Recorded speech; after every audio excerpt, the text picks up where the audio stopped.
The raise wasn't mine. It belonged to the man who'd been here 3 weeks. The announcement was made during a meeting titled Adjustment of Compensation Scheme. A neat slide appeared, names blurred into columns, and there it was, his salary. 45% higher than mine. No context, no explanation, just a number placed above my head like a verdict. Victor Harlan, our CEO, glanced at the screen and gave a practiced half smile. Market adjustment, he said. Don't take it personally. A few people nodded. Someone chuckled. The meeting rolled on as if nothing had happened. I didn't say a word. I watched the slide advance, watched my contribution shrink into silence. Hold on, I'll continue my story right now. But let me find my thickest socks first, because the floor is really cold. And what's the temperature where you live right now if you're still here with me? Please share your lucky number with me. For almost a decade. I'd been the senior risk advisory lead, the last quiet stop before deals became commitments. I didn't sign, I didn't veto. But every expansion, acquisition, and partnership crossed my desk before it crossed a line. I wrote the warnings executives preferred not to read. The clauses that slowed momentum just enough to prevent catastrophe. Victor hated that pace. He came from finance, where speed looked like leadership and caution looked like fear. He spoke in growth charts and quarterly wins. I spoke in exposure, probability, and losses that arrived late and permanent, to him. I was a brake pedal, to the board. I was an expense they tolerated, not a value they understood. The meeting ended, chairs scraped, conversations turned to lunch. I stayed seated, feeling the insult settle. An hour later, HR confirmed it in writing. Congratulations on the new addition to the team. The attachment repeated the number, 45%. I scanned the email again, then opened the latest risk distribution list. I searched for my name. It was gone. That was when the shock hardened into something colder and far more dangerous. From that moment on, the story is no longer simple. And do you know, what follows contains fictional elements and is AI-assisted to highlight the humanistic message and emotional experience. Hopefully, you'll find something for yourself. If not, take good care of yourself, and we'll see each other again later, for 9 years. My best work never came with a bonus. It came with silence. I was the one called into rooms after near disasters, asked how we had escaped penalties, lawsuits, headlines. When the answer was we didn't sign, the room relaxed. When the answer was Kayla flagged it, the meeting moved on. I learned early that prevention doesn't photograph well. Each time I stopped a deal, slowed an expansion, or rewrote language that would have detonated months later, I earned a label instead of credit. Overcautious, risk-averse, not a team player. The words followed me through performance reviews, always softened by a smile, always paired with, "But you're valuable." Victor Harlan mastered that tone, in memory after memory. He brushed past my warnings, then kept my name close. My analyses appeared in footnotes, my emails archived as proof of diligence. If something went wrong, he could say he had been warned. If nothing happened, he took the win. I wasn't a partner, I was legal insulation. The breaking point came in a board session I wasn't supposed to hear about. Victor leaned forward and said, "We need people who move fast, not people who slow us down." The room agreed. No one defended the person who had slowed disasters for nearly a decade. That was when I understood the shift. I wasn't value anymore. I was friction. Later that night, while reviewing internal role descriptions, I noticed something new. The incoming hires position carried no requirement for written. I didn't raise my voice when I resigned.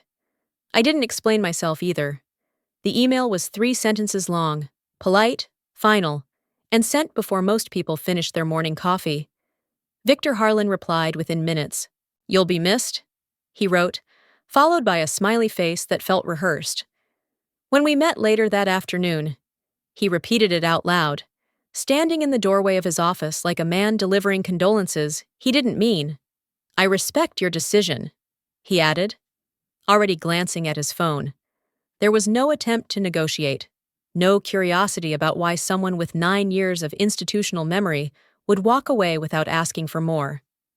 That silence was louder than any argument. I realized then that my departure fit perfectly into his narrative. I wasn't leaving because the system was broken. I was leaving because I couldn't keep up. That was the story he would tell, and no one would challenge it. Human resources moved with surprising efficiency. Forms appeared in my inbox before the day ended. Access timelines, equipment checklists, exit acknowledgments. The speed was almost impressive, as if my role had been preloaded for removal. No exit interview was scheduled. No one asked what risks would need coverage or who would assume interim responsibility. It felt less like a transition and more like a deletion. I complied without hesitation. I returned my badge. I logged out of every system. I handed over my laptop, my phone, my authentication token. I didn't forward emails to myself or save copies of old analyses. I didn't warn anyone about what would happen next. That wasn't my job anymore, and I was careful to keep it that way. Several colleagues stopped by my desk with awkward expressions. "You're really leaving?" one asked, as if I had announced a sudden illness. Another whispered, "This place won't be the same." I thanked them and kept packing. Sympathy was kind, but it changed nothing. The calm surprised even me. There was no dramatic final meeting, no speech, no moment of hesitation. Every step felt deliberate, controlled, almost clinical. Years of being told to slow down had taught me exactly how to move when it mattered. On my final afternoon, Victor passed by again. "If you ever want to come back," he said lightly, "you know where to find us." I smiled. We both knew that wasn't true. I was valuable only as long as I absorbed blame without authority. Before I left, there was one last task listed in the exit workflow, a formal acknowledgement confirming full transfer of advisory responsibilities. It was routine, buried beneath inventory confirmations and compliance language. I read it carefully.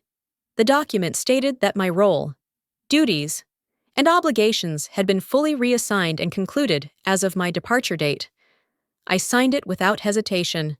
When the system confirmed submission, a quiet notification appeared. Process complete. No alerts followed. No warnings were generated. The silence felt absolute. I shut down the computer, slid the chair back into place, and walked out carrying nothing but a box of personal items. Behind me, the company kept moving, faster than ever. They didn't notice the missing step. They would, later. I sat in my car and breathed. Not from relief, but from restraint. Anger was there, contained, folded neatly away. I didn't fantasize about revenge. I reviewed procedures in my head, the way I always had. Systems fail when guardrails disappear, when speed replaces judgment, when silence is mistaken for approval. I had followed every rule. I had left nothing unfinished. That discipline was the most dangerous thing I carried. Somewhere inside the building, decisions were accelerating, signatures stacking, confidence growing unchecked. They believed the quiet meant safety. They confused absence with progress. I started the engine, merged into traffic, and let them enjoy the momentum. The consequences would arrive on schedule. Indifferent, precise, and entirely earned. Eventually, anyway. After I left. The company didn't slow down, it sped up. From the outside, the change was subtle, almost elegant. Risk reports became shorter, cleaner, easier to read. The dense paragraphs were replaced by bullet points. The footnotes disappeared. The language softened, polished into optimism. Nothing was technically wrong. Nothing violated policy. It simply looked better. I noticed it the way you notice a missing sound. As an external advisor on unrelated work, I still saw public filings, investor decks, sanitized summaries circulated to reassure. Deals that once required layered explanation now fit neatly on a single page. Less friction, less discomfort, more signatures. The new hire presented his first major proposal to the board with confidence that bordered on performance. He spoke fast, smiled often, and never paused to say, however. Slides advanced smoothly, numbers climbing in clean arcs. No caution flags interrupted the flow. When questions came, He answered with certainty instead of nuance. The room responded the way rooms always do when certainty is offered. Heads nodded, pens moved. Approval followed. Victor watched it all with satisfaction.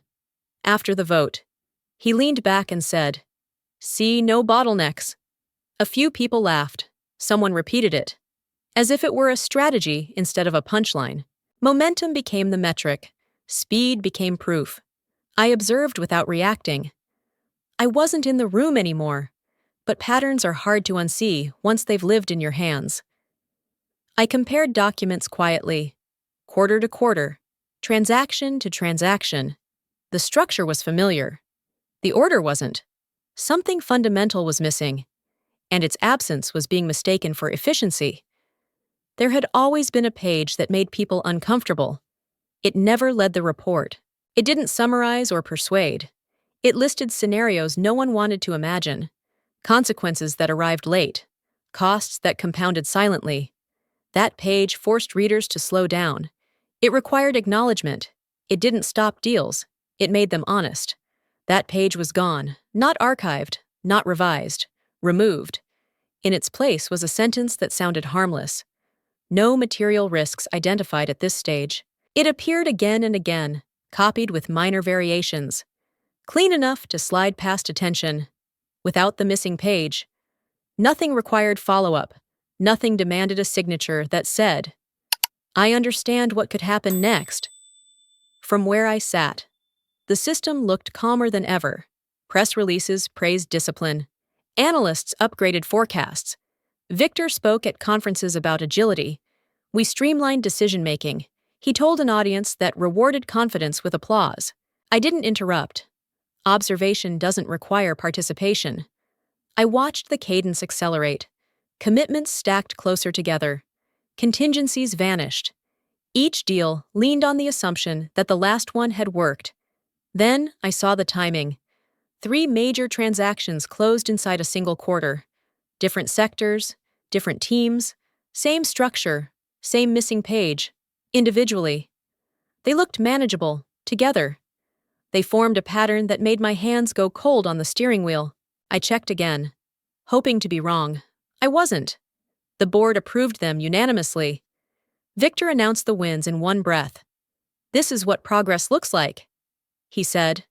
No one asked why the paperwork felt thinner. No one noticed what wasn't there. I shut the file and leaned back, calm and detached.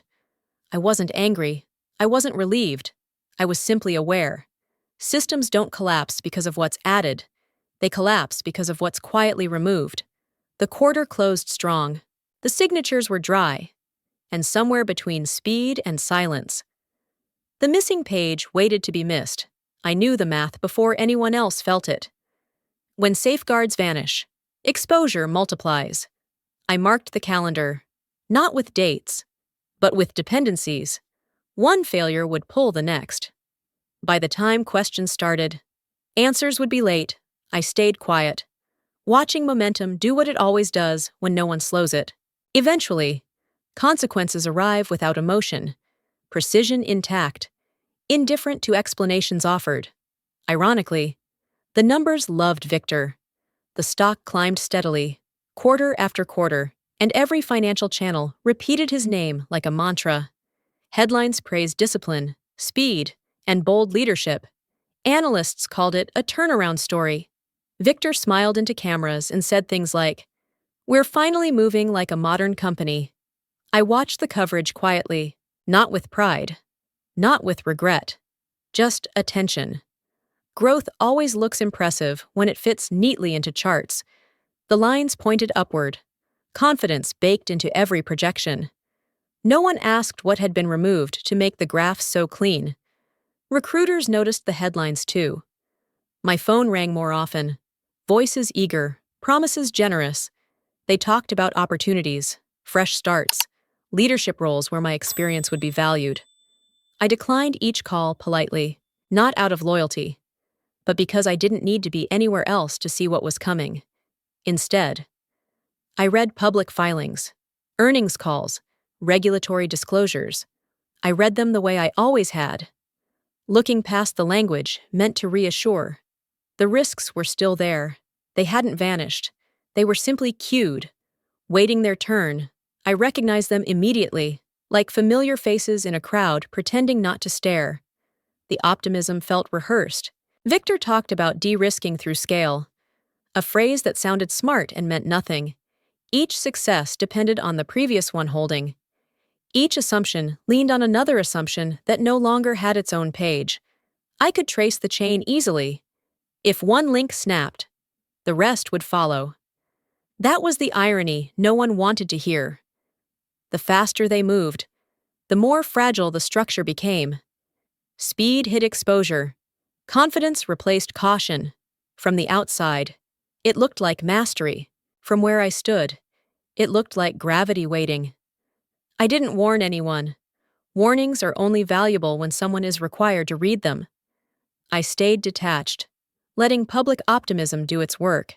Then a small article crossed my screen late one evening. A subsidiary was being sued. The amount was minor, almost forgettable. Most people would have skipped it entirely. I didn't. The claim struck exactly where I had once circled a paragraph in red. A technical dispute, a jurisdiction mismatch, a clause that relied on timing and disclosure. Alone. It was manageable. Connected. It was lethal. I read the filing twice. Then again.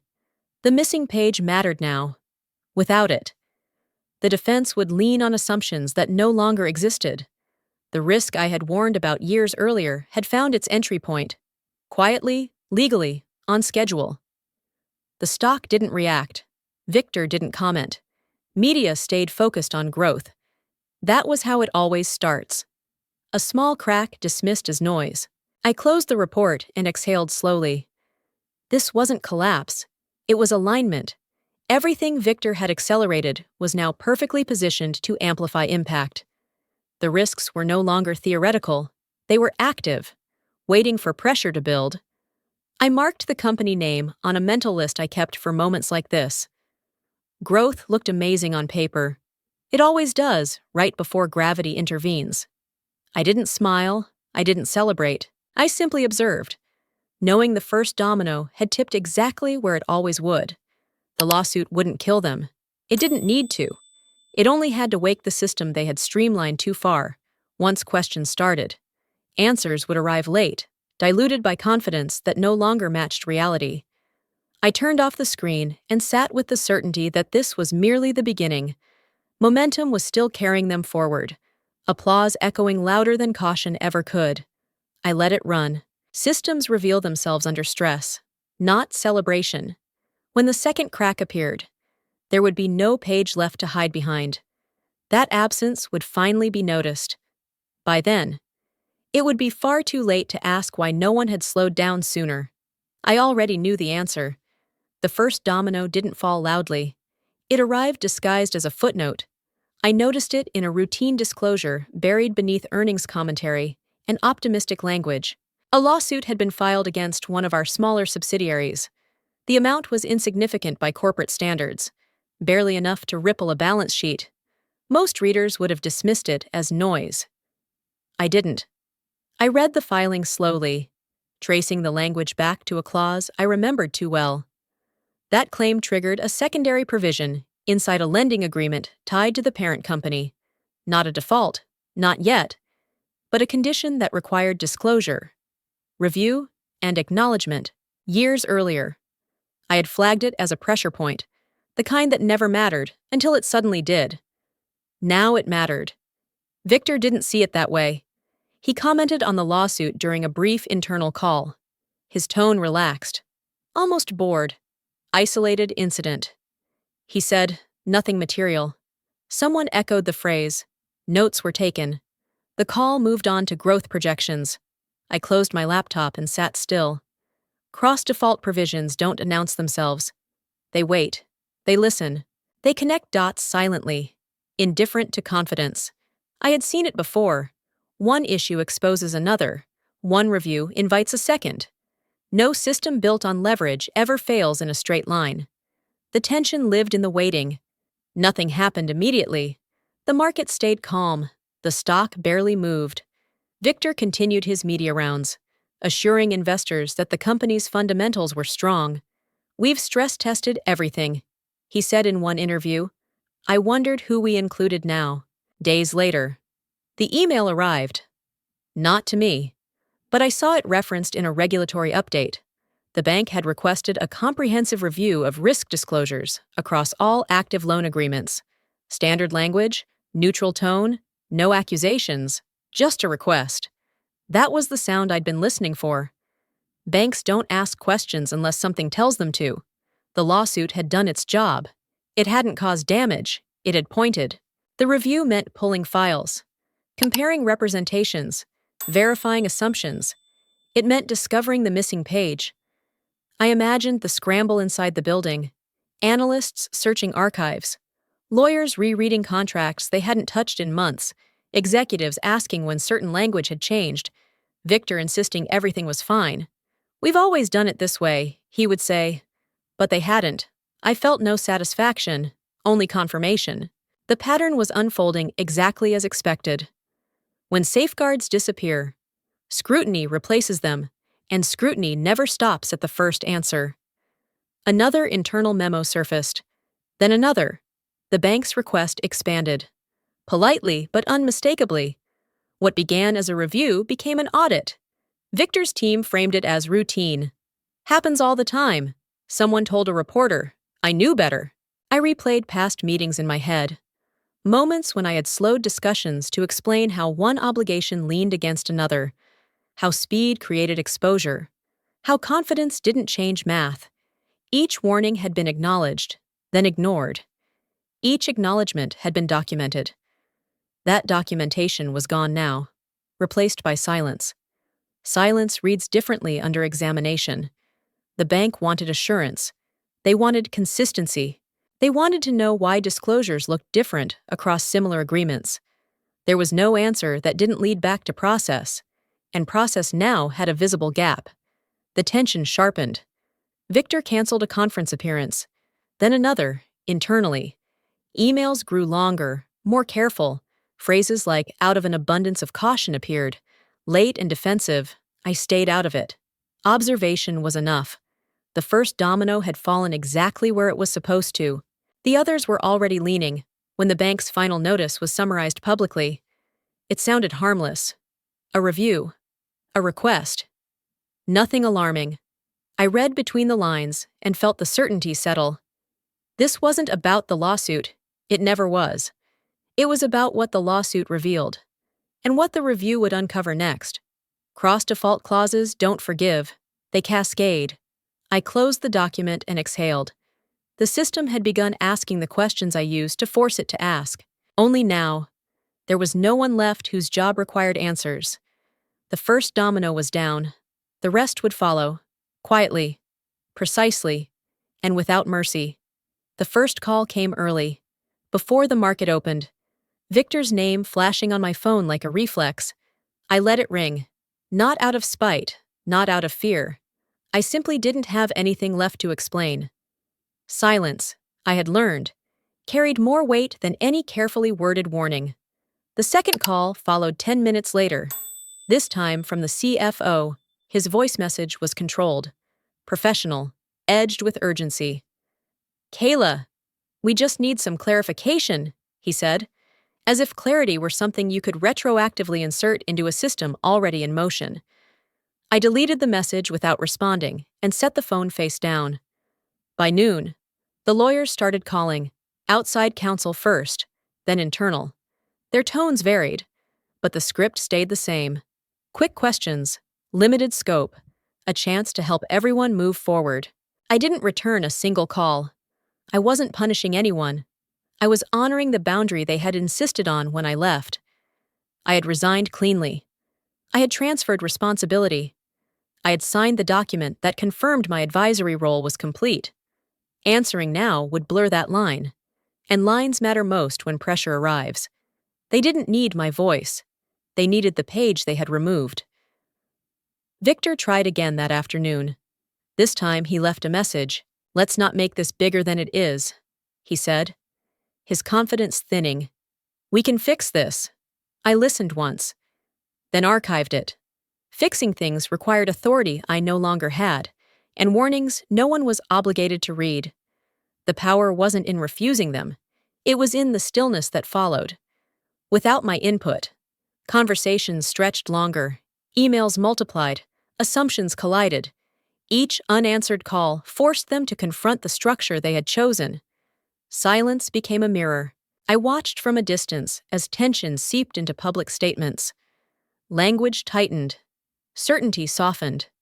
Victor stopped saying isolated and started saying under review. The CFO postponed a scheduled appearance.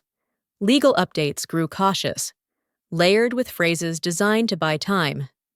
Still, I said nothing. Then something changed.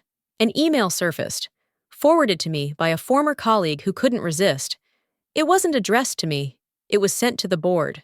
The subject line was neutral, almost polite. Risk review escalation. The message summarized the bank's concerns. The inconsistencies. The missing documentation. It didn't mention my name directly. It didn't have to. It referenced prior advisory frameworks and historical controls no longer present. The board was being informed, formally, that the problem wasn't a lawsuit or a delay. It was structural. That email did what my warnings used to do. It slowed everything down. Meetings were called. Decisions paused. Victor's authority narrowed, quietly but unmistakably. The CFO's language shifted from reassurance to defense. Lawyers stopped asking me questions and started asking each other harder ones. I felt no rush of victory, only recognition. This was how systems corrected themselves when individuals were removed, not through confrontation, but through process rediscovering its own gaps.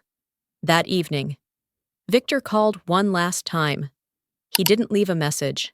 I imagined him staring at the phone, waiting for a response that wouldn't come. Not because I wanted him to fail, but because intervention now would only delay the inevitable. Silence wasn't cruelty, it was precision. The next morning, the market reacted. Slightly at first, analysts noted uncertainty. Investors asked questions. The board scheduled an emergency session. The email did its work, spreading without urgency, without drama, just enough truth to unsettle momentum. I put my phone away and went about my day. I didn't celebrate. I didn't interfere. Power, I realized, isn't always exercised by action. Sometimes it's held in restraint, in the discipline to let consequences arrive on their own terms. They had chosen speed over caution, confidence over clarity. Now the system was speaking in the only language left to it, and I was no longer required to translate. The clause didn't arrive like a surprise. It arrived like proof. I read the notice twice, then a third time. Not because I doubted it, but because the logic was unfolding exactly as I had predicted years earlier. The lending agreements contained a conditional cascade clause, dormant unless a specific sequence occurred. That sequence had now been completed. One lawsuit, one disclosure review, one inconsistency. The system responded automatically. The first consequence was quiet but brutal. Preferential interest terms were suspended, effective immediately. That alone shifted the company's cash flow projections overnight, within hours. A secondary notice followed, this one referencing a downgrade review. Not a downgrade yet, just the beginning of one. But markets don't wait for conclusions. They react to trajectories. Victor called it temporary pressure in an internal memo. He told investors, "We're working through a technical review," but the clause didn't care about tone. It operated on structure. Once triggered, it removed protections that had taken years to negotiate. Tax advantages evaporated. Covenant flexibility disappeared. Every future move became more expensive, more constrained, more visible. What made it worse was how familiar the language felt. The opposing counsel quoted directly from risk scenarios I had written years earlier. As previously identified, the filing read, "Exposure increases materially under concurrent obligation review." I recognized my own phrasing immediately. They hadn't discovered anything new. They had simply read what had already been written. That was the moment the explosion turned logical. Victor's legal team scrambled. Calls were made. Meetings stretched late into the night. Someone asked, "Who approved this language?" Another voice answered, "It's standard." No one could say why it hadn't been mitigated. No one could produce the documentation that showed awareness, acknowledgement, or mitigation planning, because it was gone. The internal archive didn't contain the full advisory report. The page outlining cascading exposure scenarios had been removed months earlier, streamlined out of existence in the name of efficiency. Without it, the company couldn't demonstrate informed consent. Without that demonstration, defenses weakened, assumptions collapsed. Opposing counsel pressed the advantage without raising their voice. "You were warned," they said in a hearing summary. "Your own framework anticipated this outcome." The judge didn't need theatrics. The paper trail spoke clearly enough. The downgrade followed within days. Ratings agencies cited material governance gaps and insufficient risk continuity. Those phrases carried weight far beyond the headlines. Financing costs spiked. Refinancing windows closed. Contracts tied to credit thresholds began to unravel. One by one, Victor tried to explain it away. "This is being misinterpreted," he told the board. "We've always managed risk responsibly, but responsibility requires records, and records require pages that no one thought important enough to keep." I watched the logic complete itself without emotion. This wasn't revenge, it was alignment. Every safeguard removed had multiplied the impact of failure. Every shortcut had shortened the distance between confidence and consequence. By the time the market opened the following week, the damage was no longer theoretical. Analysts revised targets sharply. Partners requested assurances the company could no longer give. The clause had done what clauses do best. It enforced reality. The final irony was almost elegant. The company was being judged by standards it had once claimed to uphold. The risks weren't hidden. They had been deleted. Logic doesn't explode loudly. It unfolds, step by step, until denial runs out of space. When it did, there was nothing left to argue, only numbers adjusting downward, systems recalibrating, and a silence heavy with understanding. They had never read the clause because they had decided they no longer needed to. And in that absence, certainty replaced caution, until the structure finally corrected itself with no malice, no intent, just consequences executed exactly as designed. The system didn't care who was in charge. It only cared that someone had once understood. And that understanding had been deliberately removed. That was the real collapse, complete. Victor didn't collapse all at once. He fought. He fought with explanations, with memos, with meetings scheduled back-to-back like barricades against reality. The first narrative he offered was simple. This was a staffing failure, he told the board. The new hire lacked context. HR rushed onboarding. Market conditions shifted unexpectedly. Everyone else nodded while he spoke, because no one wanted to interrupt a man still wearing the title CEO inside the company. Blame traveled downward at remarkable speed. Emails circulated naming departments, timelines, miscommunications. HR became a convenient target. So did volatility, inflation, regulators, anyone not seated at the table. Victor repeated the phrase unprecedented environment until it sounded rehearsed. The story was clear. The system had failed him. What he could not rewrite were the signatures. Every approval that mattered bore his name. Each transaction, each certification, each assurance to lenders ended with his authorization. He had signed confidently, publicly, often while dismissing caution as drag. When lawyers asked who removed the advisory documentation, the answer was vague. When they asked who approved the streamlined process, the answer was Victor. I watched the resistance harden into desperation. Victor called emergency meetings and demanded options. "We can restructure," he said. "We can renegotiate." Advisors offered possibilities that dissolved under scrutiny. Without credit standing, leverage disappeared. Without documentation, defenses collapsed. No amount of confidence could substitute for missing records. In one tense session, Victor slammed his hand on the table. "I was told this was fine," he said, Silence answered him. He had been told, repeatedly, in writing, by systems he chose to dismantle. The safety net he removed could not be reattached mid-fall. The board's tone shifted subtly, then decisively. Questions became sharper. Patience shortened. Victor spoke longer, faster, as if momentum alone could pull him free. He blamed the new hire openly. They didn't flag the exposure, he said. The accusation landed flat. The role no longer required written warnings. That had been his decision. I felt no satisfaction watching it unfold, only recognition. This was what happens when authority outpaces accountability. A CEO can ignore friction, but gravity remains loyal. The final attempt came during a closed session. Victor argued that removing him would worsen instability. We need continuity, he insisted. Now is not the time for disruption. The irony was lost on no one. Continuity had vanished when he traded caution for speed. When the vote was called, it wasn't dramatic. It was procedural, a motion to authorize an internal investigation into governance failures and risk oversight passed with a majority. Not unanimous. Enough. Victor sat back, stunned. The fight drained from his posture. Titles mean little once confidence evaporates. No one reached for him. No one needed to.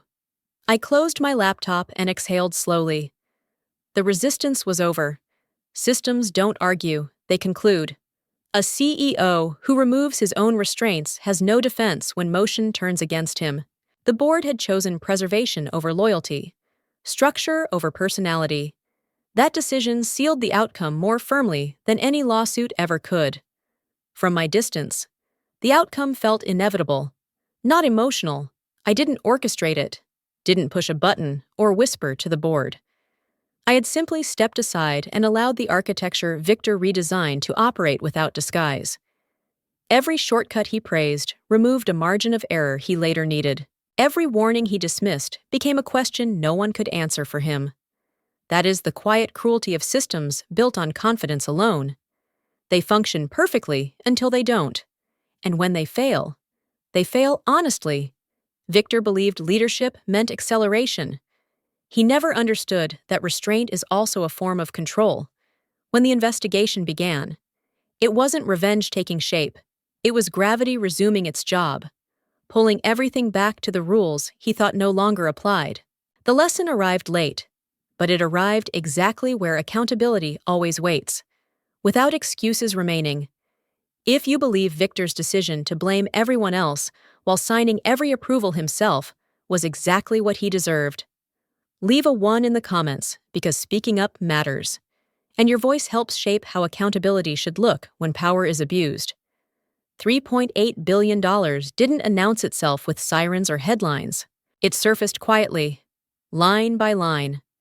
As analysts reconciled revisions and lenders updated terms, when the figure finally stabilized, it sat there, undeniable. The cumulative cost of confidence, not a projection, not a scenario, a realized number. The company didn't file for bankruptcy. It didn't need to.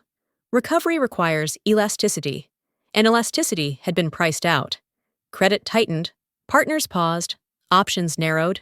The business kept operating, but only in the way a body continues moving after circulation has been compromised. Activity without strength, motion without leverage. Victor was still speaking when the estimate became public. He called it a temporary contraction. He promised a turnaround. The words sounded smaller now. Boards don't panic, they recalibrate. By the end of the week, the language changed. Strategic review, leadership alignment, succession planning. Those phrases mean one thing when spoken together. Victor was let go for strategic reasons. No accusation, no apology, a clean sentence in a clean press release. He thanked the team thanked him. Markets prefer closure to truth, and they received it. His exit steadied the stock for a day. Then the math resumed. I watched the coverage without reaction. Cold justice isn't loud, it doesn't gloat, it tallies. Every safeguard removed had compounded exposure. Every shortcut had multiplied loss. The total wasn't punitive, it was proportional.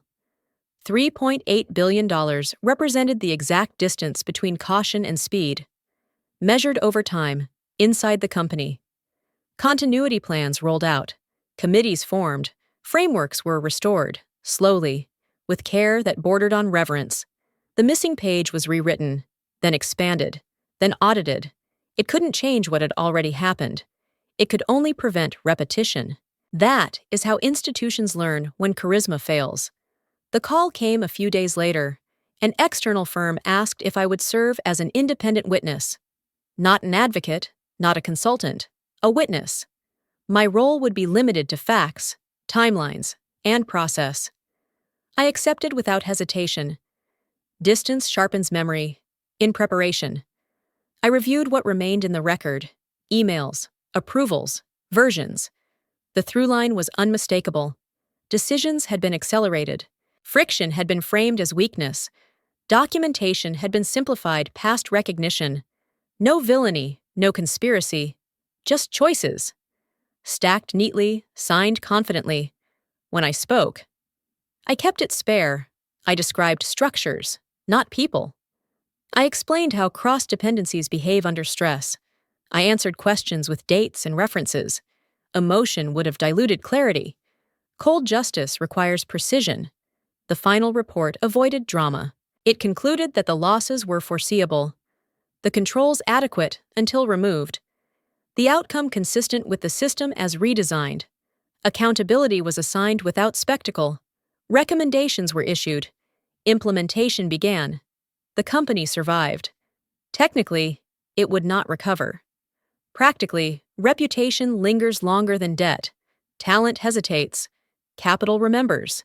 That is the quiet sentence handed down by markets. During the debrief, timelines were mapped against approvals, and gaps aligned with uncanny accuracy. No one raised their voice. No one needed to. The evidence moved the room. Each chart showed acceleration where review once lived, confidence where acknowledgement once sat. Questions ended sooner than expected. Because answers converged, remedies were practical, not theatrical. Restore gates, require attestations, reinsert friction. The measures felt ordinary, almost humble, which is why they mattered. Ordinary controls catch extraordinary losses. I signed the witness statement and left the building unrecognized. Exactly as intended. Justice does not require an audience. It requires a record that survives scrutiny and a process willing to learn without excuses. Accountability followed schedules, deadlines, minutes, votes, and signatures across committees and calendars company-wide. I closed the file and felt nothing like triumph. Justice, when it is cold, leaves no room for satisfaction. It leaves alignment.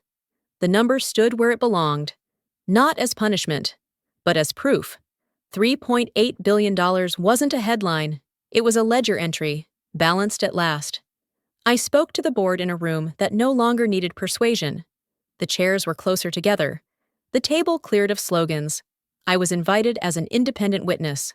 Not an employee, not an advocate. That distance mattered. It let facts breathe. I didn't take secrets. I said when they asked what left with me, I took responsibility. The words landed without drama. Responsibility is heavy only when it's missing. I explained how the framework once worked, how gates slowed momentum, how attestations forced reading. I described the removal, not the motive. Motive was irrelevant. Questions followed, careful and narrow. Who approved the change? Dates. When did reviews compress dates? What was the effect? Dependencies, cascades, math. I kept my voice even. Precision honors the work more than anger ever could. When the session ended, no one asked me to return, no one apologized. That was fine. Apologies don't repair architecture. They repair feelings. And feelings weren't the failure. Process was. I left the building with the same quiet I carried in. Lighter now because it wasn't restraint anymore. It was completion. I didn't go back to my old desk. I didn't request my title. I didn't negotiate a role. There was nothing to reclaim. Dignity doesn't bargain, it stands. Then steps aside. I watched from afar as recommendations turned into mandates, as calendars filled with work that used to be optional. The irony came later, wrapped in a memo. The company announced the re-establishment of a centralized risk function.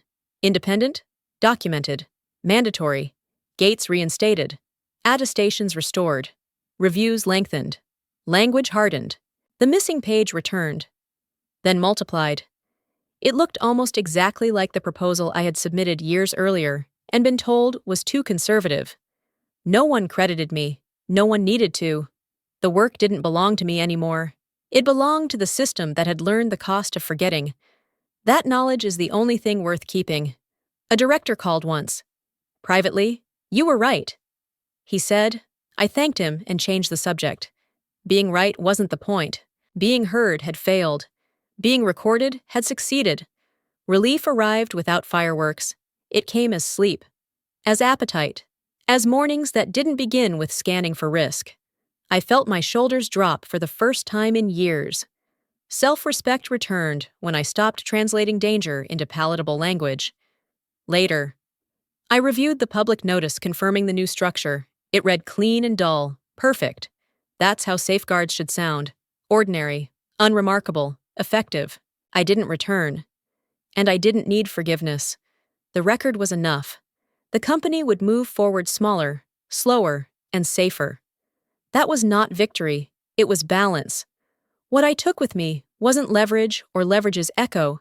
It was the certainty that restraint is not weakness, that silence can be ethical, and that responsibility, once carried honestly, never has to be defended again.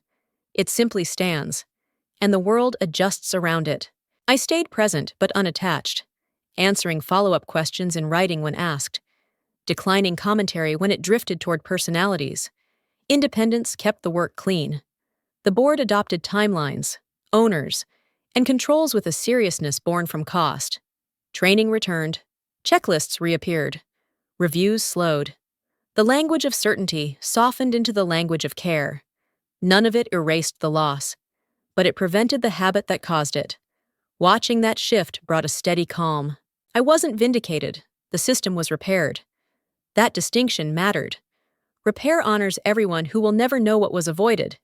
In the end, I kept my name and my standards, and left the rest where it belonged. I trusted process to remember lessons better than people. Because memory fades, but procedures persist. And persistence is how organizations earn back credibility. One ordinary decision at a time. Without applause. Without heroes. Just consistent proof measured across quarters. Audits, meetings, minutes, signatures, outcomes, accountability, discipline, trust, continuity, resilience.